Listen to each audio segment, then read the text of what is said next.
করতেছো? কি রান্না করো? আজকে শুটকি রান্না করবো মরিচ দিয়ে। এই যে মরিচ ব্লান্ডার করে মরিচ তরকারি, মরিচ শুটকি আর কি।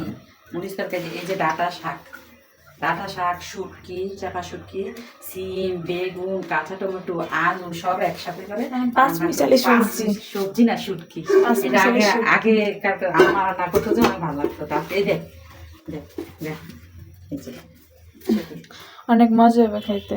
ইনশাল্লাহ। তো গাছ আসসালামু আলাইকুম। তারপর দেখেন আমি ডাটা আর আলুগুলো আগেই দিয়ে দিলাম, দিয়ে মরিচ ব্লান্ডার করাটা দিয়ে দিলাম। এটা মূলত মরিচ তরকারি।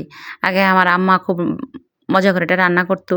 তা হঠাৎ করে আমার মন চাইছিল আজকে খাওয়ার জন্য, তাই আমি এটা আজকে রান্না করতে নিলাম অনেক ধরনের সবজি দিয়ে, ডাঁটা শাক দিয়ে। তো হলুদ, মরিচ, শুটকি সব কিছু মিলিয়ে একসাথে রান্না করব।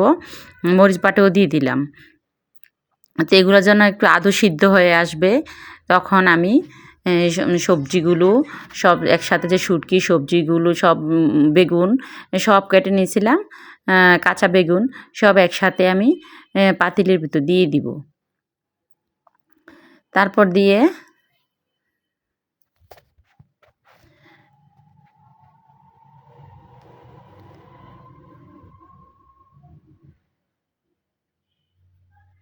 তারপর ভালোভাবে আমি নেড়ে নিব।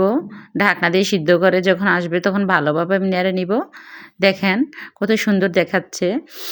আগে আমার আম্মা এভাবে, দাদি, নানি তারা রান্না করতো, অনেক মজা হতো। হঠাৎ করে আজকে এই খাবারটার কথা আমার মনে হইলো, তখন আমি ভাবলাম যে আজকে আমার এই খাবারটা খেতেই হবে।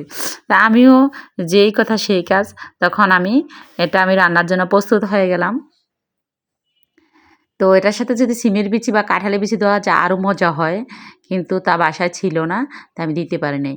দেখেন কত স্বাদ হয়েছে, কত সুন্দর লাগে, মানে বলার বাহির। মানে আপনারা যদি এভাবে রান্না করে খেতে পারেন তো বুঝবেন স্বাদটা কত। তখন আমি আর তস হয় নাই, তখন আমি প্লেট নিয়ে খেতে বসে গেলাম। মানে এত মজা হয়েছিল।